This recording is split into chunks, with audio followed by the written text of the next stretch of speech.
መቼም ከዚህ በህይወት አትወጣም። አሁን ተራው ነው ቢሮ አይፈጠርም። ሁሉም ነገር ይቀር፣ ብቻ አንተ ደህና ሆነልኝ። እሺ ቀጠሮ እንዳለን ታውቃለህ አይደለ? አዎ አውቃለሁ። መቼ ስራት ከምትሽ እንዴት እቀራለሁ? እንዳታረፍድ።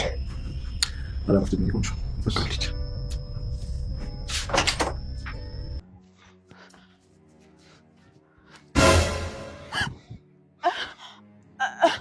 አድናን እንዴት ነህ? እንዴት ነው ያልሽው? ምን ፈልገሽ ነው? ቆይ ሱቅ እየሄድኩኝ እኮ በአጋጣሚ ተገናኘን አይደል? አጋጣሚ ነው ያልሽው? አዎ አጋጣሚ።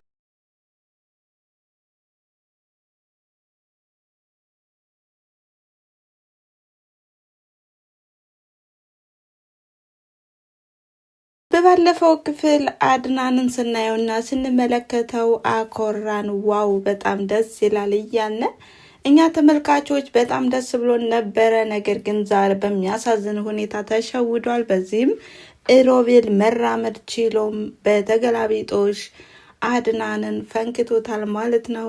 ሰላም ጤና ይስጥልን ውድና የተከበራችሁ የቻናሌ ተከታታዮች እንደምናላችሁ፣ ዛሬም በአዲስ ቪዲዮ መጥቻለሁ ማለት ነው። ይህም በልዑሃና ድራማ በክፍል 24 እንግዲህ በጣም የሚያሳዝነው ነገር እና በጣም የሚያናድደው ነገር ሮቤል ያው የሸወደና እንዲሁም ብዙ ነገሮችን እያባበለ እየዋሸ ቢቆይም እንኳን በመጨረሻም ሚራ እግሩንም ሽባ አድርገውም ነበር። በዚህም መራመድ አይችልም ነበር። ነገር ግን ዛሬ በማገገም ላይ ስለሆነም እንግዲህ በጣም መራመድ እችላለሁ፣ አይዞ ሮቤል ትችላለህ በማለትም በመፍጨርጨርም እያለም እንግዲህ ብዙ ነገሮችንም ሞክሯል። በስተመጨረሻ መራመድ ችሏል። እንግዲህ አድናን በጣም ተሸውዷል ማለት ነው። በእንዝላልነት ያው ሁሉንም ነገር ለቆትም ነበር ሄደው ወደ ቤት ማለት ነው። ታዲያ በዚህም ሮቤልም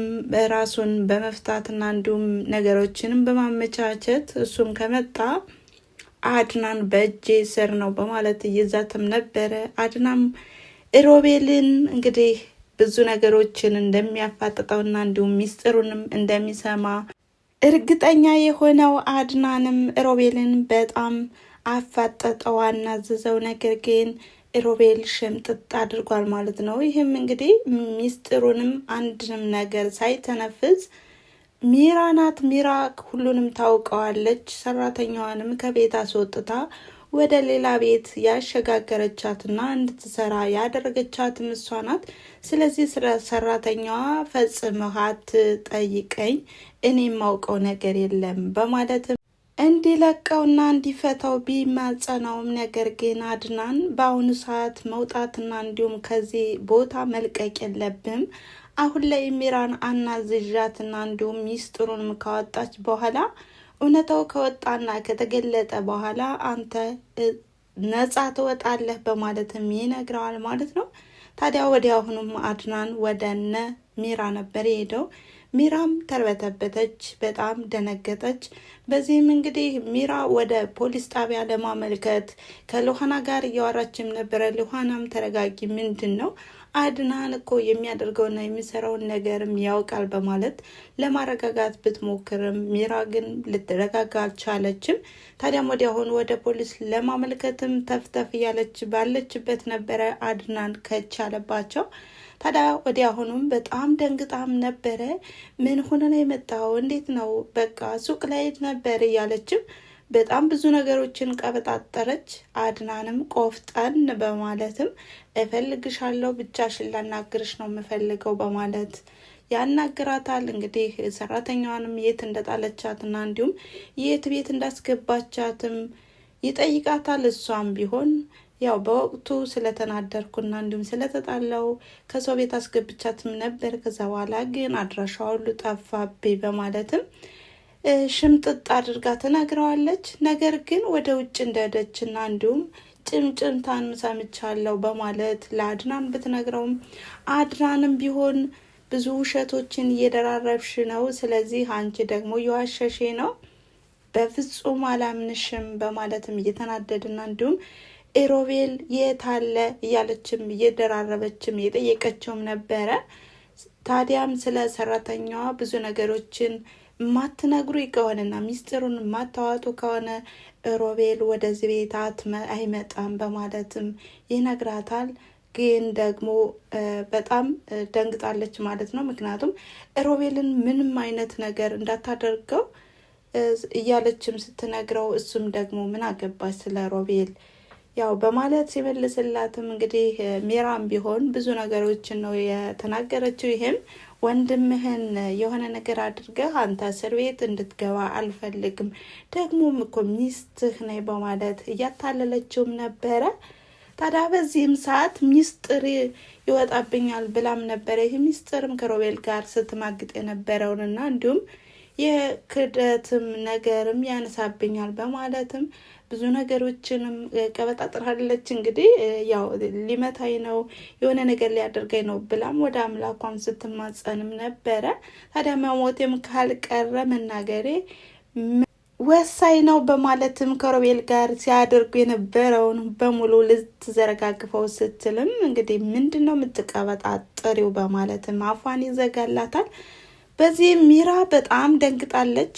አይ አላወቀም ማለት ነው በማለትም ብዙ ነገሮችን እያምሰላሰለች ባለችበት ቅጽበት ግን ሮቤል ችግር ላይ እንደሆነና እንዲሁም እንደማይለቀው ስታውቅም እሷም ደግሞ ሮቤልን አንድ ነገር እንዳታደርገው በማለትም ተማጸነችው። አድናንም ቢሆን የሮቤል ተራ ነው፣ እውነቱን የማታወጡና የማትናገሩ ከሆነ ከሮቤል ቀጣይ ያንቺም ተራ ነው፣ እወቂ ጠብቂ በማለትም ዝቶባት ነበር የወጣው ማለት ነው ወዲያውኑ። ታዲያ አድናንም ቢሆን ልኋናንም አወርቷታል። ልኋናም ቢሆን እባክን ከክፉ ነገርም አንተ እጅን መሰብሰብ አለብህ፣ ሮቤል ደግሞ ብዙ ነገሮችን ደብቋል፣ ሚስጥሩንም አይናገርም፣ እሱ ደረቅ ነገር ነው፣ ስለዚህ ክፉ ነገር ከማድረግ ወደ ኋላ ማለት አለብህ፣ እንዳትሳሳት፣ የምታደርገውን ነገርም በማስተዋል ይሆን በማለትም ታጽናናዋለች። ታዲያ በምታቅፈው ሰዓትም ወዲያውኑ ሜራ ከዚህ በፊት ሽውጥ ይዞ ወጥቷል የምትለውንም ስታስታውስ ወዲያውኑም ያገኘችው ከኪሱ ሽውጡን ነው።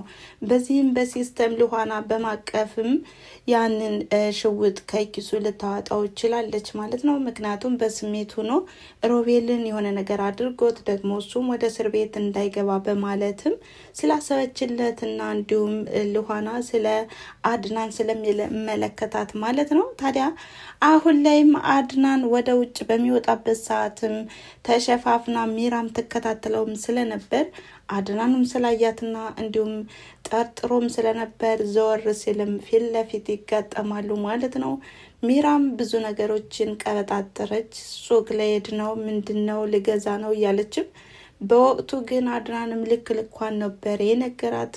ሮቤልን ለማስለቀቅ ወይም ሮቤል ያለበትን ቦታ ለማወቅ ነው አይደለ ብሎም አሁን ላይ የሚመለከትሽ የለም አትከታተኝ፣ ፊትሽን ሳታዞሪም ቀጥ ብለሽ ወደ ቤት ተመለሽ በማለትም እንድትመለስ ያደርጋታል። አድናን ወዲያውኑ እንደሸሸም ሚራም አልተመለሰችም ነበረ። ቀጥታ ወደ አድናን ነበረ የሄደችው። ታዲያ ተሰወረብኝ እያለችም በጣም በድንጋጤ ስንመለከታትም ነበረ።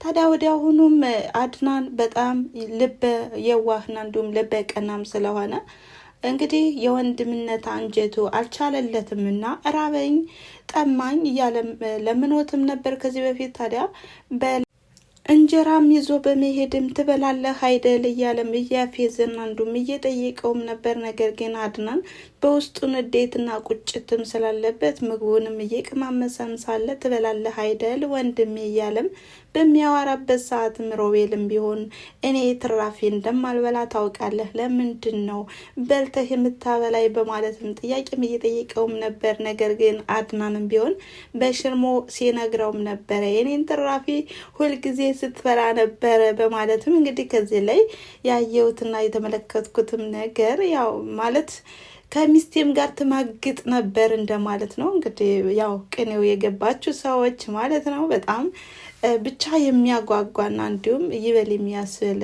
ድራማ ነው ማለት ነው። ነገር ግን አድናን በመሸወዱ በጣም ተናደናል ማለት ነው። ታዲያ ወዲያ ሆኑ ያው ምግቡንም እየበላ ሳለም አነቀኝ ትናለ በሚል ስበብ ሮቤል እንግዲህ ንጥሽ ሲያደርገውም ወዲያውኑ አድናንም በጣም ደንግጦ ውሃ ለማምጣት ተፍ እያለ በሚሄድበት ሰዓትም ተፍጨርጭሮ ሮቤል ተነስቷል ማለት ነው። በዚህም ሮቤልም ጠብቆ አድናንን ባገኘው ጉማጅ እንጨትም ጎርቶታል ማለት ነው። በጣም ነው የሚያሳዝነው። በሌላ በኩል ደግሞ ሉሃናም የሮቤልን ክፍል በምትፈትሽበት ሰዓትም ወደ ውጭ መሄጃ ፓስፖርትም አግኝታለች ማለት ነው። ሌላ በተጨማሪም እንዲሁ የእርቃን ፎቶ፣ ይሄ የእርቃን ፎቶም እንግዲህ የሚራ ነው ማለት ነው። የሚራን ፎቶ ማስፈራሪያና እንዲሁም መደራደሪያ ሊያደርጋትም ይዞት ነው የተገኘው። በዚህም ሉሃና ባገኘችውና ባየችውም ነገር በጣም ተነዳግጣለች ማለት ነው። ይሄም የዚህ ቤት እንቆቅልሽ መቼ ነው የሚፈታው? በጣም ውስብስብ የሆነ ነገር በማለትም በግርምትና እንዲሁም በመደነቅ ነበረ ፎቶውንና እንዲሁም ፓስፖርቱንም ስታይና ስትመለከት የነበረው። ታዲያ የዛሬው ቪዲዮ ይሄን ይመስል ነበረ። በጣም የሚያናድድና እንዲሁም በጣም ክፉ ሰዎችም እንደዚህ እንደማይተኙ ያየንበት ነው ማለት ነው። ታዲያ አድናንስ በምን ሁኔታ ይመጣ ይሆን? ብቻ ያስፈራል ማለት ነው። እናም እናንተም ሀሳብ አስተያየታችሁን በኮሜንት መስጫ ላይ ያስቀምጡ እያልኩኝ እንግዲህ ከዚህ ድራማ ምን እንደተማራችሁና ምን እንደታዘባችሁ ሀሳባችሁን ማስቀምጡ። ስለያዳመጣችሁና ስለተከታተላችሁ ከልብ አመሰግናለሁ በማለት ላይክ፣ ሼር፣ ኮሜንት እያደረጋችሁ እንዲሁም በቀጣይ ቪዲዮ እስከምንገናኝ ድረስ መልካም ጊዜ። ቻው።